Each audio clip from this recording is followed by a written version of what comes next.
Chào quý vị. Khi nhắc đến việc nghỉ hưu và dưỡng già tại Úc, nhiều người thường vẽ ra một bức tranh rất an nhàn, chỉ cần đủ tuổi, chính phủ sẽ phát tiền già nuôi mình hàng tháng, tha hồ thông dong. Nhưng trong bối cảnh lạm phát phi mã và bão giá càn quét của năm 2026, đồng tiền già ít ỏi từ cơ quan an sinh xã hội thực chất đang đẩy hàng ngàn cụ già độc thân vào một cuộc chiến sinh tồn đầy chật vật. Hôm nay, tôi sẽ dùng những con số trần trụi nhất để chứng minh cho quý vị thấy một thực tế phũ phàng. Sống bằng tiền già tại Úc, thực chất là các cụ đang phải gồng mình sinh tồn ngay trong cái gọi là thiên đường xứ kangaroo.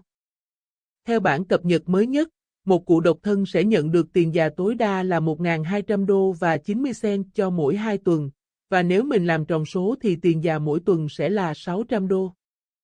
Và 600 đô này, thoạt nghe có vẻ ổn, cho đến khi các cụ bước chân vào thị trường thuê nhà ngoài đời thực. Một căn hộ riêng biệt hay chung cư một phòng ngủ hiện nay tại các thành phố lớn của Úc đã có giá thuê trung bình lên tới 470 đô, thậm chí 550 đô một tuần. Cứ cho là nếu các cụ có khả năng thuê một căn hộ riêng như vậy, Centrelink sẽ cấp thêm khoản tiền phụ cấp thuê nhà tối đa dành cho người ở một mình là 109 đô và 80 cent một tuần, thì tổng thu nhập cũng chỉ có 709 đô và 80 cent. Lấy 709 đô và 80 cent này và trừ đi 500 đô tiền nhà, các cụ chỉ còn đúng 209 đô và 80 cent để sống cho cả một tuần dài. Đó là một mức giá quá đắt đỏ và hoàn toàn vượt quá tầm tay của một người đang lãnh tiền già.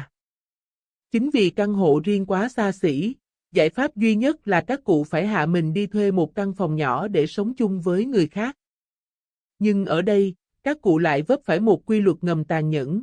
Nếu muốn có phòng giá rẻ khoảng 200 đô một tuần, chủ nhà sẽ bắt trả hoàn toàn bằng tiền mặt, vì chủ nhà không muốn rắc rối với thuế thu nhập, và họ tuyệt đối không cho các cụ khai báo với Centrelink.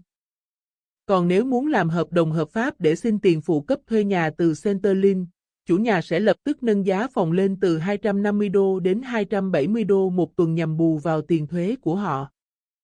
Và nếu các cụ chấp nhận thuê phòng với giá 250 đô để được khai báo, thì Centrelink sẽ cấp thêm một khoản tiền gọi là phụ cấp thuê nhà ở chung là 67 đô và 20 cent một tuần, nâng tổng thu nhập lên 667 đô và 20 cent. Thế nhưng, con số này sẽ lập tức bị nghiền nát không thương tiếc bởi thực tế bão giá hàng ngày. Hãy cùng tôi bấm máy tính để xem số tiền 667 đô và 20 cent một tuần của các cụ bốc hơi kinh hoàng như thế nào. Khoản chi thứ nhất là tiền thuê phòng hợp pháp bao trọn gói điện nước ga, mất 250 đô. Khoản chi thứ hai là tiền đi chợ, ăn uống. Giữa thời buổi lạm phát thực phẩm đỏ lửa hiện nay, một người ăn uống đầy đủ chất dinh dưỡng phải ngốn mất 150 đô một tuần. Khoản chi thứ ba là tiền thuốc men, điện thoại cá nhân, mất 50 đô. Và đây, khoản chi phí nặng nề tiếp theo mà nhiều người thường bỏ qua, tiền nuôi một chiếc xe ô tô. Ở Úc, không có xe là mất đi đôi chân, các cụ không thể tự đi khám bệnh, đi chợ xa mua đồ rẻ, hay đi lễ nhà thờ, đi chùa. Dù chính phủ có chính sách hỗ trợ giảm giá 50% tiền đăng ký xe và tiền bằng lái dành cho người già. Tuy nhiên, để duy trì chiếc xe đó, các cụ vẫn phải móc tiền túi ra ít nhất là 60 đô một tuần cho các khoản cố định như tiền đăng ký xe sau khi đã giảm, tiền bảo hiểm một chiều, tiền bảo trì, thay lốp định kỳ, và đặc biệt là tiền xăng đổ hàng tuần. Cộng tất cả các khoản chi phí sinh tồn bắt buộc này lại, số tiền đã lên tới 510 đô một tuần. Lấy tổng thu nhập 667 đô và 20 cent trừ đi, các cụ đi thuê phòng hợp pháp thực chất chỉ còn dư lại đúng 157 đô và 20 cent một tuần để phòng thân. Quý vị hãy nhìn thẳng vào sự thật đi, chia đều ra, các cụ chỉ có chưa đầy 22 đô và 45 cent một ngày cho tất cả các rủi ro còn lại trên đời. Một cái răng bị đau cần đi nha sĩ, một chiếc kính lão bị vỡ, hay một lần xe bị va quẹt là lập tức các cụ rơi vào cảnh thiếu hụt tài chính. Ngoài ra, sống trong nhà người khác với số tiền tích lũy ít ỏi đó, các cụ phải nhìn trước ngó sau, nhường nhịn giờ giấc nấu nướng, giặt giũ và đối mặt với nỗi cô đơn cùng sự kỳ thị ngầm mỗi ngày. Trước hoàn cảnh thuê phòng tư nhân quá khổ sở, nhiều người sẽ lập tức đặt câu hỏi, tại sao các cụ không nộp đơn xin nhà ở xã hội của chính phủ cho rẻ và an toàn? Hôm nay, Chúng ta hãy cùng nhìn thẳng vào thực tế phũ phàng của hệ thống nhà ở xã hội tại Úc để thấy đây không phải là chiếc phao cứu sinh dễ dàng. Về lý thuyết, nhà ở xã hội hay nhà chính phủ là một chính sách cực kỳ nhân đạo. Cách tính tiền thuê nhà ở đây rất ưu đãi. Chính phủ quy định tiền thuê nhà ở xã hội chỉ được phép chiếm tối đa là 25% tổng thu nhập tiền già của các cụ. Nghĩa là, nếu một tuần cụ nhận được 600 đô tiền già, thì tiền thuê một căn hộ độc lập do chính phủ cấp chỉ tốn đúng 150 đô một tuần. Các cụ sẽ có một không gian sống riêng tư tuyệt đối, không còn nỗi lo bị chủ nhà soi mói hay đuổi nhà bất tử. Thế nhưng, ảo tưởng về thiên đường dưỡng già này sẽ lập tức bị dập tắt bởi thời gian xếp hàng chờ đợi đã biến thành vô vọng, vì số người xin nhà ở xã hội quá đông trong lúc quỹ nhà đất của chính phủ quá tải. Ngoài ra làn sóng nhập cư tăng vọt càng làm tình trạng nhà đất ở Úc càng khó khăn hơn. Do đó, thời gian chờ đợi sẽ từ 3 đến 10 năm tùy theo tiểu bang. Để đủ điều kiện nộp đơn nhà ở xã hội, quy định bắt buộc tổng tài sản của các cụ phải dưới 30.000 đô và thu nhập hàng tuần phải cực kỳ thấp, và nhiều người sẽ hỏi, tại sao các cụ không nộp đơn từ sớm? Câu trả lời là vì khi còn đi làm, thu nhập của các cụ đều vượt mức quy định nên chính phủ sẽ từ chối ngay lập tức. Như vậy, với một cụ già phải đợi đến 67 tuổi mới đủ điều kiện nhận tiền già và đáp ứng với luật xét duyệt nhà ở xã hội, mà còn phải mòn mỏi xếp hàng thêm 3 đến 10 năm nữa mới được nhận nhà là một điều quá tàn nhẫn. Nhiều cụ hay bảo nhau trong nước mắt, nhiều khi người ta chưa kịp gọi tên mình nhận nhà, thì mình đã không còn sống trên đời này nữa rồi.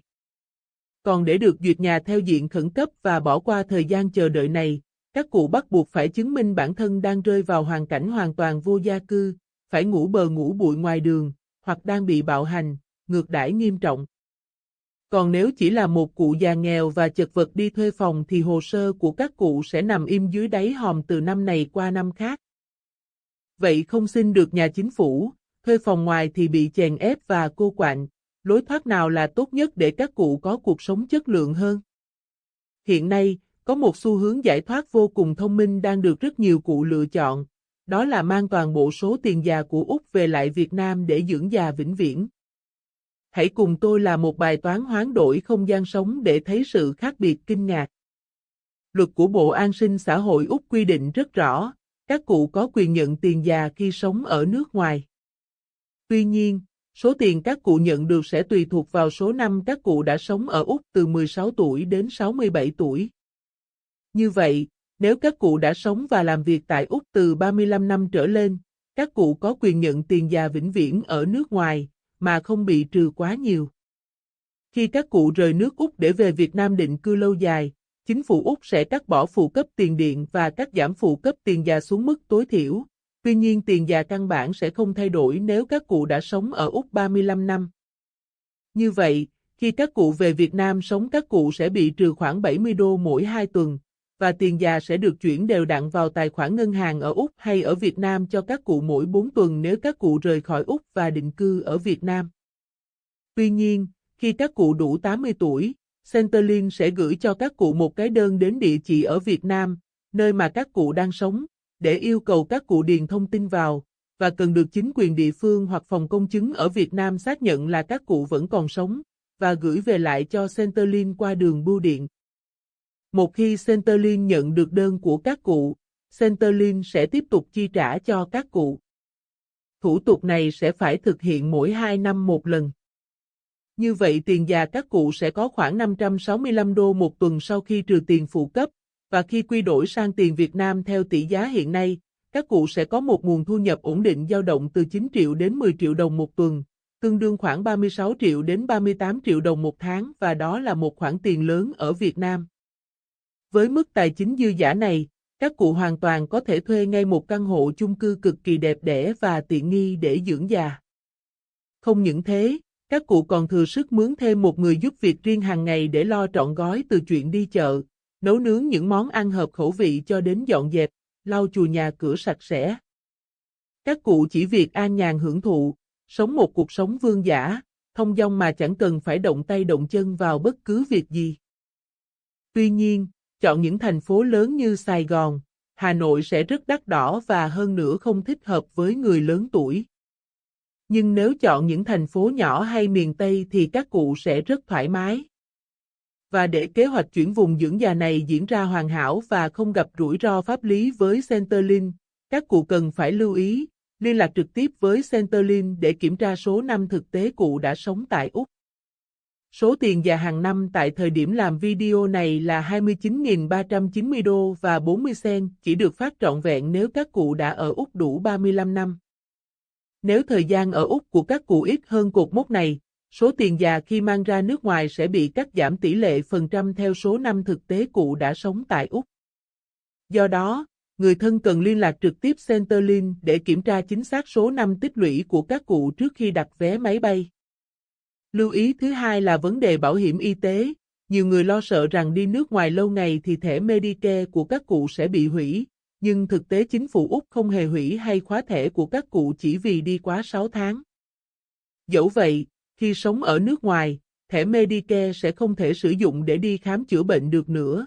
Vì vậy, gia đình nên trích một khoản tiền nhỏ từ tiền già hàng tháng để mua các gói bảo hiểm y tế tư nhân trong nước.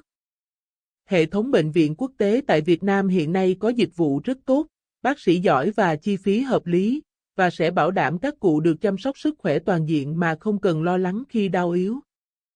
Thưa quý vị, nước Úc có thể là thiên đường của tuổi trẻ, là nơi cho mình nhiều cơ hội lao động và làm giàu, nhưng đối với một người cao tuổi neo đơn sống phụ thuộc vào tiền trợ cấp, thì nước Úc đôi khi lại là một nơi quá chật vật và cô quạnh.